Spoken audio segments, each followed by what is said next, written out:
My name is Curt Atkins. I'm the Energy Advisor for Waverly Light and Power, just about 20 miles up the road from Cedar Falls here.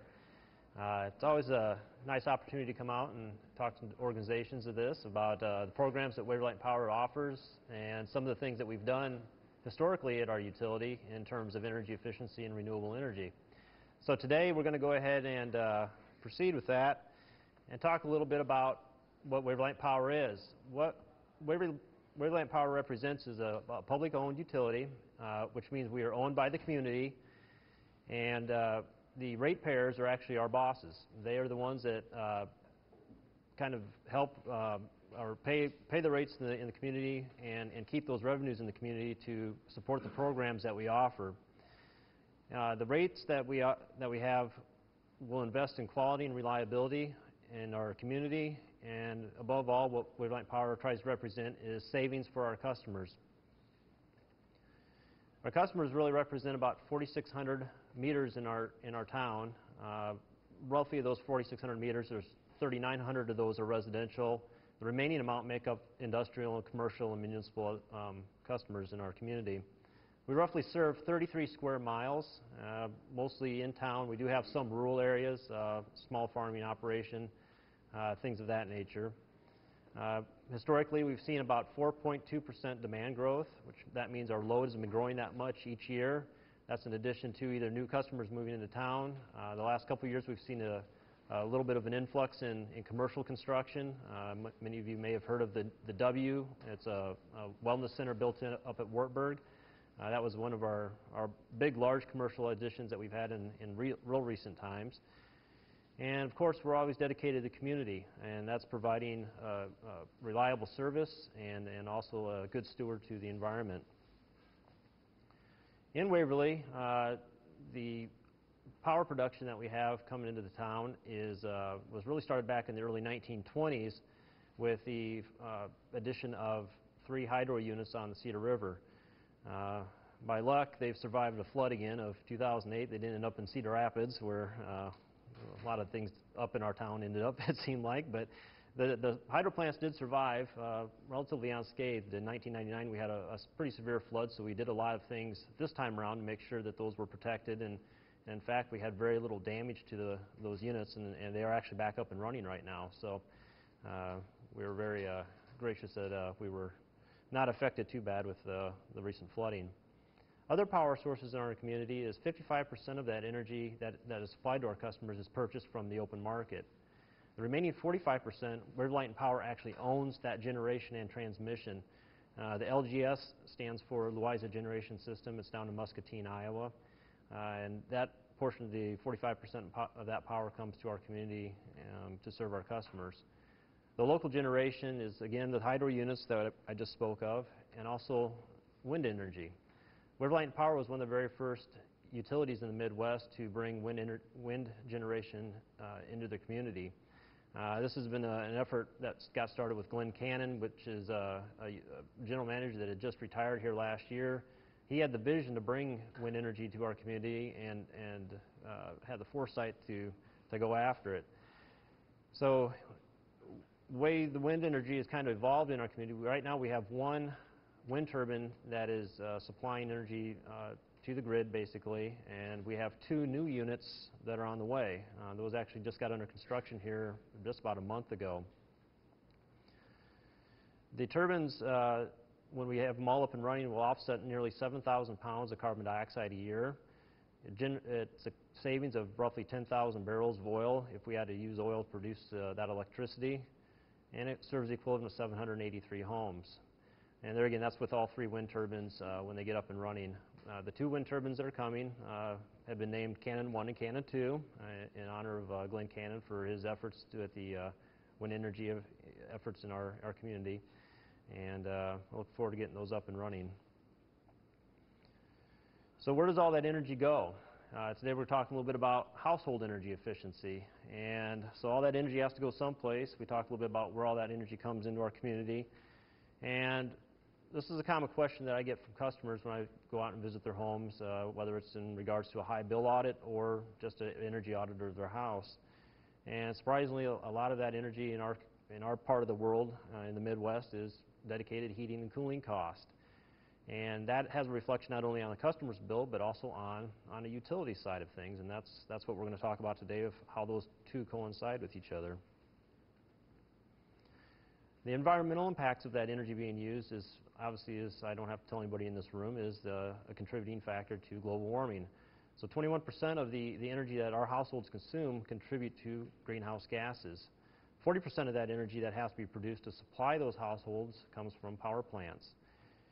And so what can we do to try to help offset that energy use and the impact that we have on our environment? When we look at the house, this is kind of the cutaway of a home, and I apologize I don't have a pointer here today, but we look at in the orange areas, that is an area of what we call the outside envelope. And when we speak of the envelope today, those are the areas that we're really kind of looking at in terms of insulation, weatherization, air leaks, things of that nature. And that doesn't necessarily have to be up against an outside wall. It can be down here next to a crawl space area, to an outside exterior wall, to the attic. It's really anything, the outside envelope is really anything to an exterior space. And that's where, when I come in and do an energy audit in a customer's home, those are the areas that I'm really looking at, is to see where possible energy dollars can be saved. They can be in terms of the dryer vent down in the lower left-hand corner, to light fixtures up in the ceiling, the attic hatch in the middle above the window. Fireplaces are always a culprit that gets overlooked, whether that there's a glass door on the fireplace, a damper that's in the fireplace vent assembly itself that can be closed and sealed to allow that, or not allow the condition there to leave the space. Around even outside water faucets. These are things that are commonly overlooked, and these are things that we point out to homeowners and contractors to help seal up their houses and save energy.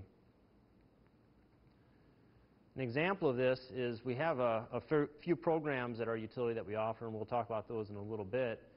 This is an example of a home that just recently was done. We went out and did an energy audit with existing insulation levels in the home. It had R11 in the walls, R11 in the ceiling. It's a standard 1,400 square foot ranch, 2 pane glass windows. We calculated the heat loss at the way the home originally was at 62,000 BTUs, and the heat gain at 21,000 BTUs, which is the cooling load. The equipment that was actually installed in the house was a 70% efficient furnace, 80,000 BTUs, and a 30,000 BTU air conditioner, which is a 2.5 ton air conditioner. We pulled all the utility bills for this customer and in a 1 year time frame, and found that they spend roughly around $2,200 a year to heat and cool their home. In our programs that we offer, we have what's called a Good Sense Improved program, and this customer chose to participate in that. So, still the same house. We increased the R value in the attic. Didn't do much with the wall. The walls are kind of tough to do, simply for the fact you're really kind of getting into the structure of the house. Some customers are able to get into the wall cavities and do certain things to improve the thermal R value of the wall. And in this case, it was not able to do that, but they were able to make improved air infiltrations in the home through the course of weatherization of the house, sized the heating and cooling equipment properly, and installed a high-efficiency furnace and a high-efficiency air conditioner. And in a 1 year time frame, they roughly shaved around $1,000 off their utility bill. Granted, there's always that upfront cost that customers have to incur. However, you look at the long-term savings, and roughly in probably 6 to 10 years, that customer would have recouped that investment just through the energy savings in the home. Not to speak of, it's a more comfortable house, it's healthier, it's cleaner, and so this is just a small example of what our customers do or can do in our community, or anywhere for that matter. This is a home that I visited just this last winter. It was in February.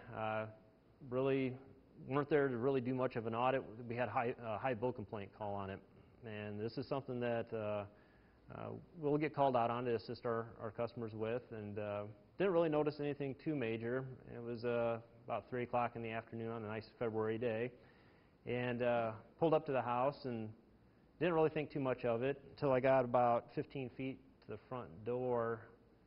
And I kind of noticed, if you can notice, that's the front lower window. Well, you've probably seen glass windows where they leak between the two panes of glass. They'll fog over, and it's really nothing too major. It basically says that the window itself has been compromised and it's no longer an air sealing window. We get the warm air from the inside of the home hitting that cold glass, and we get that condensation effect inside the glass. However, when I got inside the home, it was far worse. This condensation effect was not on the inside of the glass. This was actually on the inside pane of the window. In fact, the frost was a ½ inch thick. And the customer was complaining of comfort problems in their house, along with their high energy bills. So upon further investigation, we got to looking around. We do a service, or we offer a service at the utility. It's called a blower door test. So we set up the blower door equipment, tested the house out. That searches the small little leaks, the air infiltration issues that might occur in a home.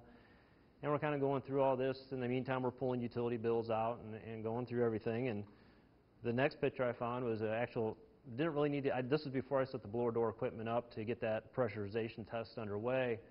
And I was just going around checking the windows, make sure they were obviously closed as well as they could, but they obviously had problems. And I came across this wall outlet, and actually several of them. And that's actually frost that is infiltrated into the living space, is formed on the faceplate of the outlet. So needless to say, this customer really had some energy problems in their home. And there's a bunch of different ways that we can go about, and this customer actually got very aggressive with how they went about fixing their problem in their home. But, I mean, it's as simple as things as like the little foam outlet insulators probably would offset some of this, and even the little child safety plugs that you can put in the outlet itself to keep that air infiltration from occurring. This customer's home actually had a design flaw from the beginning. It was partial wood structure and also cinder block construction. When the cinder block construction was put together, they did really no insulating in the exterior walls. The cinder block construction that I'm referring to is right in the center part where the windows are, and then where the brick facade starts on the right and left of the house.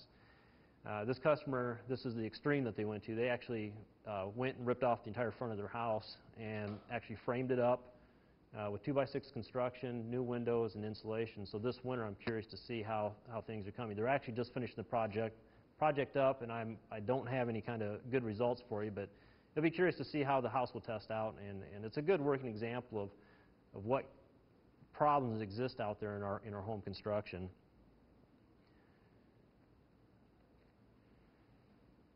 Things that you can do in your own home, of course, is change a light. It's a simple concept. Remove your incandescent lamps to CFL lights. We all know the energy savings and the benefits. Have a home energy analysis performed. This is something that, I don't care if you live in Waverly Light and Power Service territory, Cedar Falls, or wherever, most utilities are offering the service at no charge right now.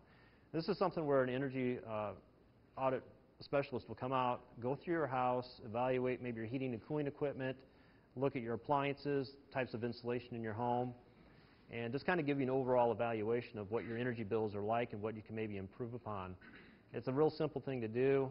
Typically, they last roughly about an hour and 15 minutes for us at Waverly Power to kind of go in and go through a customer's house and to evaluate their needs and their problems if they're having any. Obviously, seal and insulate your house. The example of the energy savings that we had up a couple slides back, a simple thing that they did is they insulated their attic to R50, which is roughly about 14 to 18 inches of insulation in the attic. Went around with a caulk gun, sealed up around all the old windows, and replaced weather stripping and gasketing around the glass and doors. And really just probably did a lot of that on a Saturday afternoon. It's relatively simple and inexpensive to do those simple things. Have a maintenance tune-up performed on your heating and cooling equipment. Everybody forgets about the furnace and air conditioner in the basement. I come from my background is the HVAC industry, and coming from a service tech in the field, seen a lot of neglected equipment out there. It's a little bit more above than just going down and changing your air filter every 30 to 60 days, which relatively doesn't get done a lot, but go a step further. Have a certified specialist or a contractor come out and go through your heating and cooling equipment. Check the refrigerant charge in the air conditioner. Check to make sure the equipment is tuned properly to get the best efficiencies out of it. Even if